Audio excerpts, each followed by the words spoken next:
আমার খুব ভালো লাগছে যে আজকাল তোমরা সবাই সময়ের মধ্যেই রাজসভায় চলে আসছো। কি করব মহারাজ, বাইরে চাঁদি ফাটা গরম, তাই ঝপাঝপ চান করে গপাগপ খেয়েই রাজবাড়ির উদ্দেশ্যে দৌড় লাগাই। বুঝতে পেরেছি, গরমটা অসহ্য হয়ে উঠেছে।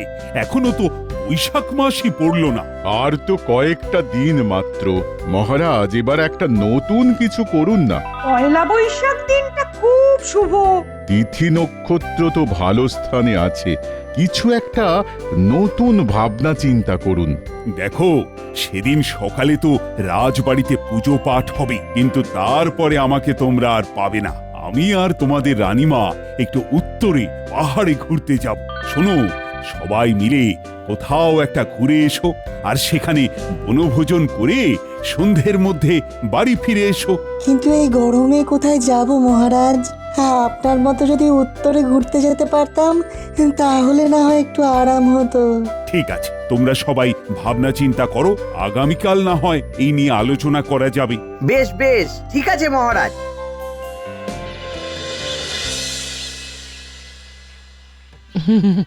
এই দেখো, সামনে পয়লা বৈশাখ। এবার কিন্তু আমার একটা জামদানি শাড়ি চাই চাই। দু পয়সা আমদানি করতে টাক ফেটে যাচ্ছে, আর তুমি জামদানি জামদানি করছো। হ্যাঁ, ও সব কথা শুনবো না, পুজোর সময় থেকে ঘোরাচ্ছ। আর না, এবার জামদানি চাই চাই চাই চাই। উফ, এতটুকু শান্তি নেই।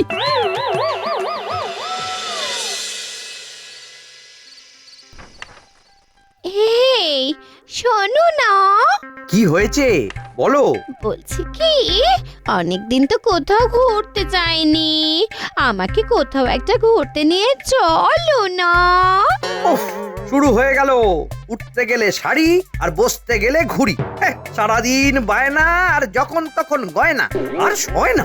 দেখো, তুমি যদি আমাকে ঘুরতে নিয়ে না যাও তাহলে আমি একাই বেরিয়ে পড়বো, আর ফিরবো না, এ বলে দিলাম। আরে একটু সবুর করতে শেখো, আগে ভাতাটা তো পাই, তারপর ভেবে দেখবো।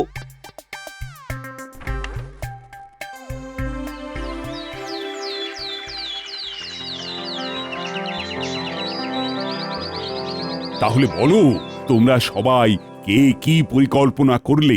দেখুন মহারাজ, আমার মাথায় একটা দুর্দান্ত বুদ্ধি মাথাচাড়া দিয়ে উঠেছে। কি বুদ্ধি বলো গোপাল? দেখুন মহারাজ, আমরা তো শীতকালে বনভোজন করি, এবার হোক গরমকালে বনভোজন।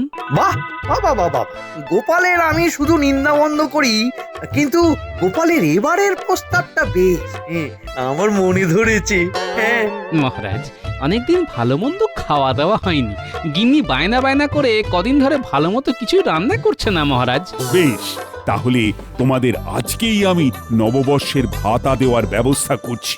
সেই অর্থ খরচ করে তোমরা বনভোজন করে কাপড় জামা কিনো। জয় জয় মহারাজ মহারাজ কৃষ্ণচন্দ্রের কৃষ্ণচন্দ্রের জয়। ঠিক আছে, ঠিক আছে গোপাল, তুমি যখন বনভোজনের প্রস্তাব তুলেছ, তখন তুমি না হয় এই ব্যাপারটা নিজের হাতে সামলাও। যথাজ্ঞা মহারাজ, আমি তাহলে আজকেই একটা ব্যবস্থা করছি। একটু ভাবনা চিন্তা করে বিকেলে সবার সাথে ব্যাপারটা নিয়ে আলোচনা করে নেব। আপনারা সকলে রাজবাড়ির বাগানে হাজির থাকবেন, কেমন? হ্যাঁ, আচ্ছা আচ্ছা।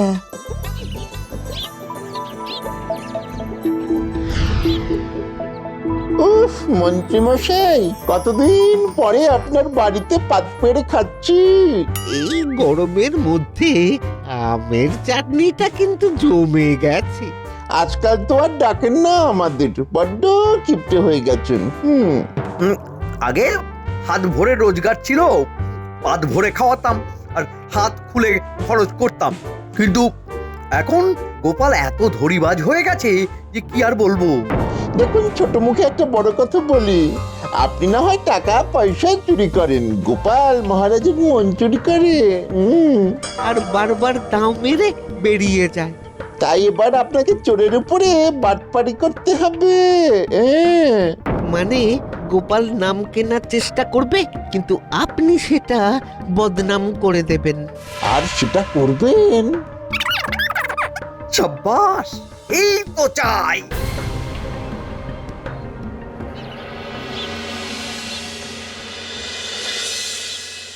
তোমরা আলোচনা শুরু করার আগে তোমাদের মনে একটু আনন্দ দিই। ওই দেখো খাজাঞ্চি আসছে তোমাদের নববর্ষের ভাতা নিয়ে। বেশ আনন্দম, বেশ আনন্দম। খাজাঞ্চি, সবাইকে হাতে হাতে তাদের প্রাপ্ত অর্থের বটুয়া দিয়ে দাও। এই তো দিচ্ছি মহারাজ। মহারাজ খরচের ব্যাপারটা দেখে নিলেন, আমি গরমের ব্যাপারটা দেখলাম। কিভাবে? এই গরমের মধ্যে তুমি কি ঝড় নিয়ে এলে নাকি? না, ঝড় না, তবে মৃদুমন্দ বাতাস বইছে দেখুন। সেই জন্যই তো এই আলোচনাটা রাজবাড়ির বাগানে করার সিদ্ধান্ত নিয়েছি। ভালো করেছ, অনেক আলাপ প্রলাপ সংলাপ হয়েছে, এবার আসল কথাটা শুরু করো তো গোপাল। আচ্ছা, নববর্ষে বনভোজনের জন্যে আমি 30 মোহর ধার্য করেছি। প্রত্যেককে নববর্ষের দিন সকালবেলা রাজবাড়ির সামনে হাজির থাকতে হবে।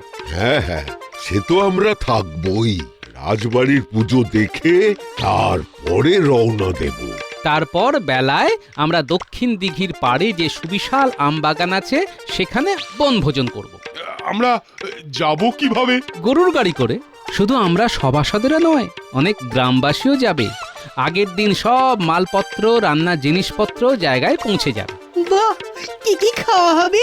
ওই তো ওই বাসমতি চালের ভাত, কাতলা মাছের মাথা দিয়ে মুগ ডাল, ইলিশ ভাপা, আমের চাটনি, পাঁপড়, দই আর রসগোল্লা। ওফ, শুনেই জিভে জল চলে এলো। তাহলে আপনারা যারা যারা এই বনভোজনে অংশগ্রহণ করবেন তারা তারা আমাকে 30টা করে মোহর দিন। বুঝলে গোপাল, আমি না তোমাকে আগামীকাল দেব। বেশ, তাহলে আমি এখন আসি, আর দেখি কোনো গ্রামবাসী আমাদের বনভোজনে অংশগ্রহণ করতে রাজি হয় কিনা। ব্যাস, তাহলে তো তোমাদের নববর্ষের একটা হিল্লে হয়ে গেল। হ্যাঁ গোপাল দাদা, তুমি যখন পুরো ব্যবস্থা করছো তখন আমাদের আর কোনো আপত্তি নেই। তোমাকে কালকে সকালেই আমাদের বনভোজনের চাঁদাটা দিয়ে দেব। বেশ বেশ। আরে গোপাল দাদা, তুমি যখন এই বনভোজনের দায়িত্বে আছো তখন আমাদের আর চিন্তা কিসের? তাহলে তোমরা নববর্ষের দিন সকাল সকাল রাজবাড়ি চলে এসো, পুজোর প্রসাদ খেয়ে আমরা রওনা দেব, কেমন? আচ্ছা গোপাল দাদা। তাহলে মোটামুটি 20 থেকে 22 জন লোক হচ্ছে।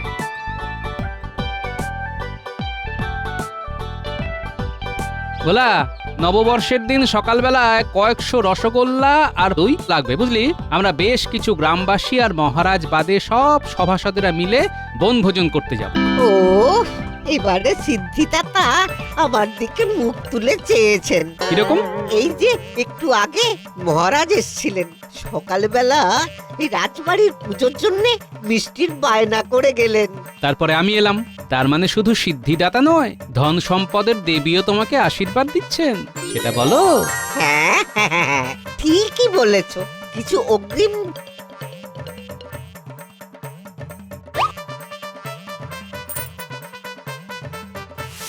হ্যাঁ হ্যাঁ হ্যাঁ, তোমার কথা মতো আমরা 5টা গরুর গাড়ি নিয়ে সকাল সকাল নববর্ষের দিন রাজবাড়ির সামনে পৌঁছে যাব। হ্যাঁ, কিন্তু তার আগের দিন একটা গাড়ি নিয়ে আমার বাড়িতে আসতে হবে। শাক সবজি, চাল, মুদিখানার সব জিনিসপত্র আগের দিন নিয়ে যাবে। মাছ আর মিষ্টিটা পরের দিন সকালে আমাদের সাথে যাবে। আর হ্যাঁ, নববর্ষের দিন তোমরা গাড়ি রেখে আমাদের সাথেই বনভোজন করবে, তার জন্য কোনো অর্থ লাগবে না, কেমন? বেশ গোপাল দাদা, বেশ। হ্যাঁ,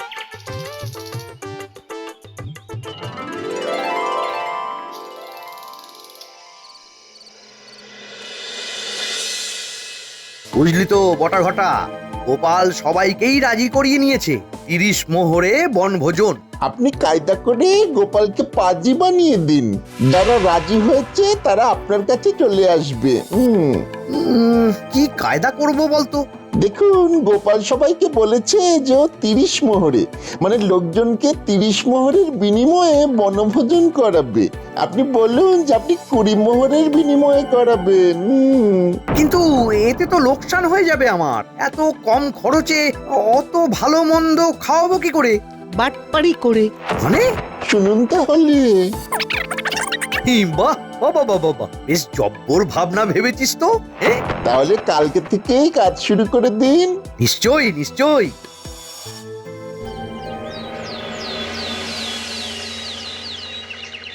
তারপরে বলো গোপাল, বনভোজনের কি ব্যবস্থা হলো? মহারাজ, সব ব্যবস্থা হয়ে গেছে। সমস্ত বাজারে দোকানে দোকানে আমি বলে দিয়েছি, নগদ অগ্রিম দিয়ে এসেছি। ব্যাস, তাহলে তো আর কোনো চিন্তাই নেই। সবাই গোপালকে 30 মোহর করে দিয়েছো তো? মহারাজ, আমি দিইনি, কারণ আমি গোপালের সাথে যাব না বনভোজনে। সে কি মন্ত্রী মশাই, আপনার আপত্তি কোথায়? গোপাল, তুমি কি বনভোজনের ব্যবস্থাপনায় কোনো ত্রুটি রেখেছো? না তো মহারাজ, সব ব্যবস্থাই ঠিক আছে। গরুর গাড়ি বলা আছে, গরুর গাড়ি ওখানে রাখার জন্য সুন্দর জায়গা রয়েছে। আগের দিন চাল ডাল তেল নুন মুদিখানা আনাজ হাঁড়ি পাতিল সব পৌঁছে যাবে, আর পরের দিন মাছ আর মিষ্টি নিয়ে যাও। বাহ বাহ বাহ, এ তো সব গোছানো ব্যাপার। তাহলে মন্ত্রীর সমস্যা কোথায়? না, এসব বলতে পারবো না। যা বাবা, কি আর করব বলুন, আপনাকে তো আর ধরে বেঁধে নিয়ে যেতে পারবো না। তাছাড়া একজন না গেলে কিছু যায় আসে না। এই, তোমরা ঝগড়াটা বন্ধ করো তো। দেখো, গোপাল 30 মোহরের বিনিময়ে তোমাদের সবাইকে নিয়ে যাবে, কিন্তু তোমরা যদি আমার সাথে যাও তাহলে 20 মোহরের বিনিময় নিয়ে যাব, বুঝলে? এ কি, তাহলে আপনি আমাদের শুধু বলছেন কেন? বাকিদেরকেও বলুন।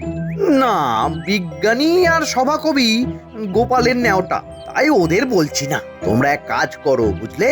গ্রামে গ্রামে গিয়ে বাড়ি বাড়ি গোপনে এই খবরটা পৌঁছে দাও, আর বলো যারা যারা গোপালকে অর্থ দিয়ে দিয়েছে তারা যেন গোপালের কাছ থেকে সেটা নিয়ে নেয়। বেশ বেশ, ভালোই হলো। 10 মোহর কমে ব্যবস্থা হয়ে গেল, কিন্তু খাবারের গুণমান খারাপ হবে না তো? সব ভালো হবে, সব ভালো হবে। গোপাল গরুর গাড়িতে নিয়ে যেত, আমি ঘোড়ার গাড়িতে নিয়ে যাব। আমি তো আর গোপালের মতো ভিতরে ভিতরে অর্থ নিজে ট্যাকস্থ করছি না। আমি সৎ নিষ্ঠাপরায়ণ ব্যক্তি। যাও যাও, তোমরা এগিয়ে গিয়ে গ্রামবাসীদের কান ভাঙিয়ে দাও, যাও। বেশ বেশ বেশ। ও, তাহলে তো বেশ ভালোই হলো। ঠিক আছে, আমি গোপাল দাদার কাছ থেকে টাকা পয়সা সব চেয়ে নেব। হ্যাঁ, কিন্তু ব্যাপারটা খুব সাবধানে আর গোপনে করবে। হ্যাঁ হ্যাঁ।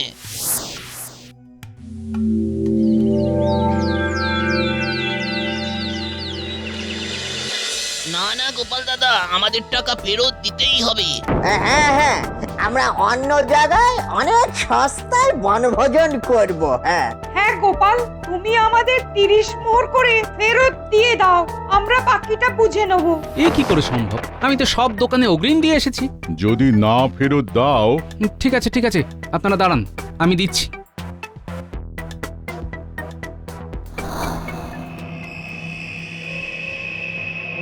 লোকজন তো চলেই গেল, এবার কি হবে? আমার মনে হচ্ছে এ সব কিছু মন্ত্রী মশাইয়ের চক্রান্ত। যাই হোক, কাল বাদে পরশু নববর্ষ, যে কজন আছে তাদের নিয়েই আমরা বনভোজন করব।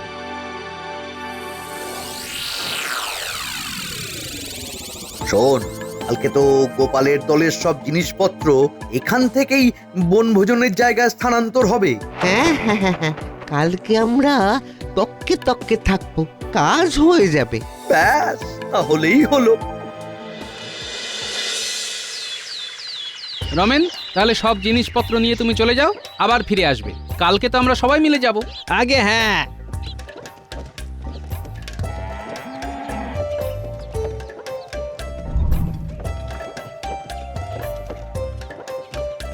গারোয়ান ভাই, গারোয়ান ভাই, দাঁড়াও দাঁড়াও।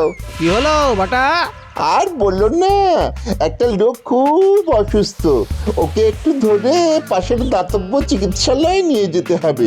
তুমি একটু সাহায্য করো ভাই। আরে আমার মেলা কাজ, অনেক দূরে জিনিসপত্র নিয়ে যেতে হবে বুঝলে। বেশ, মানবিকতা আর নেই, বুঝেছি। তোমার যদি বিপদ হতো। ওহো, কি মুশকিল।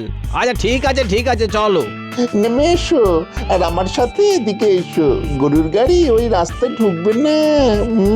কি আর করা যাবে, চলো।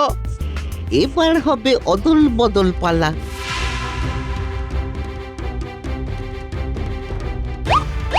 ভাই বটা, কোথায় সেই অসুস্থ ব্যক্তি কোথায়? এ বাবা, এখানেই তো ছিল, কোথায় গেল? ও, এই যে শুনছেন, কোথায় আপনি? যা, সাড়া দিচ্ছে না। দূর দূর, আমার সময় নষ্ট হলো। উফ, কাজ শেষ।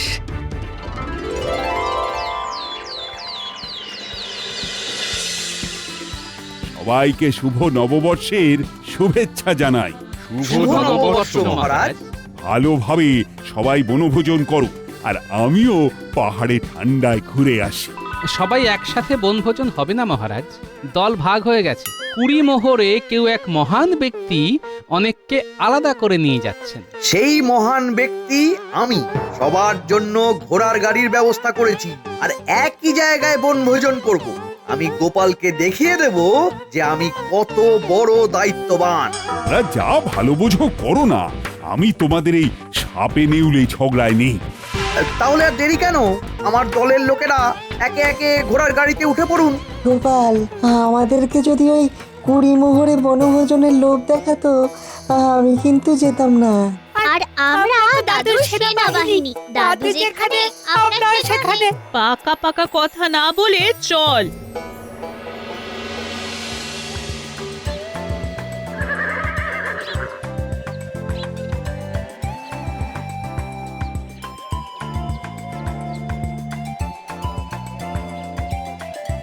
কি গোপাল দাদা, এ তুমি কি চাল এনেছো? সবই তো পোকা চাল। কি বলছোটা কি? আমি তো বাসমতি চাল আনিয়েছি। এ কি, ডালেও তো পোকা? কি বলছো কি, ডালেও পোকা? আমি তো ভালো সোনামুগ ডাল আনিয়েছি। এ কি গোপাল, আমরা পোকা চাল পোকা ডাল খাবো? এই যে রমেন, তুমি তো ভাই সব জিনিসপত্র গতকাল নিয়ে এলে, তুমি কিছু করনি তো? সত্যি কথা বলো কিন্তু। আরে বিশ্বাস করো, আমি কিছু করিনি। তোমার কথা মতন তো সব চাল ডাল নিয়ে এলাম। দেখছো তো, গোপালের সাথে বনভোজন করলে কেমন পস্তাতে হতো। হ্যাঁ, তাই তো দেখছি আমরা ঠকে যেতাম। শুধু গোপাল দাদা, একটা ব্যাপার হয়েছিল কালকে।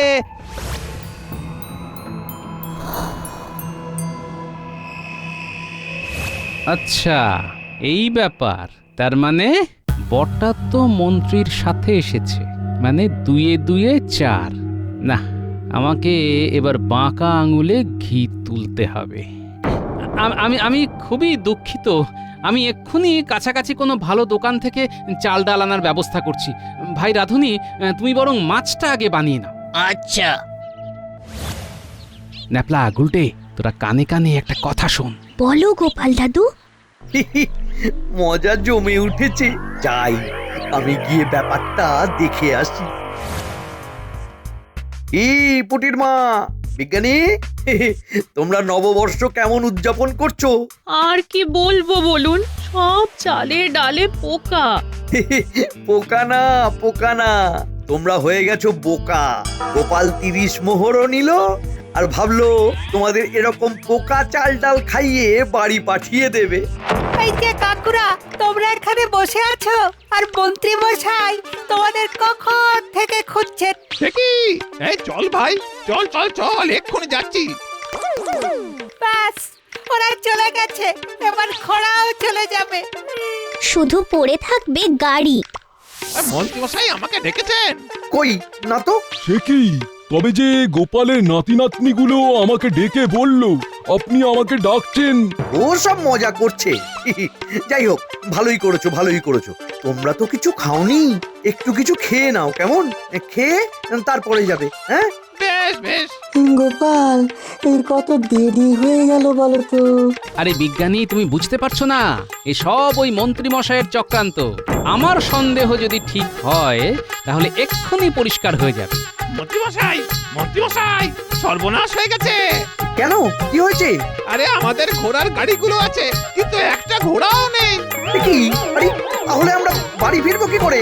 হ্যাঁ, কি মন্ত্রী মশাই, আমরা কি করে ফিরবো? কৃষ্ণনগর তো অনেক দূর। বাবা, এবার কি হবে? কি হয়েছে? কোনো সমস্যা? আমাদের ঘোড়া পালিয়ে গেছে। ও, আসলে আমাদের তো ভালো চাল ভালো ডাল পালিয়ে গেল, ঠিক সেই রকমই আপনাদের ঘোড়াও পালিয়ে গেল। মানে তোমার নাতি নাতনিরা কিছু করেছে নাকি? আপনার প্রাণের বটা আমাদের মালপত্র বাহক গাড়োয়ানের সাথে কিছু করেছে নাকি? ও মন্ত্রী মশাই, আপনার কথা শুনেই তো আমি... ওরে চেপে যা, চেপে যা। কি চেপে যাবে? হ্যাঁ, আমি সব বুঝতে পেরেছি। বটা, তুই যদি এখন পরিষ্কার করে সব না বলিস তাহলে তোকে আড়ং ধোলাই দেব, আর যদি বলিস তাহলে সবাইকে আমাদের গরুর গাড়ি করে বাড়ি নিয়ে যাওয়ার ব্যবস্থা করব। ওরে বল। আসলে গতকাল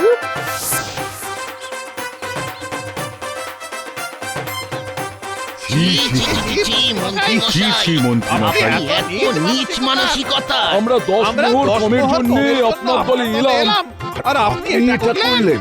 আমি সবাইকে গাড়ি করে নিয়ে যাব, শুধু মন্ত্রীকে নয়। হ্যাঁ নয় হ্যাঁ, আর এটাই আপনার নববর্ষের উপহার।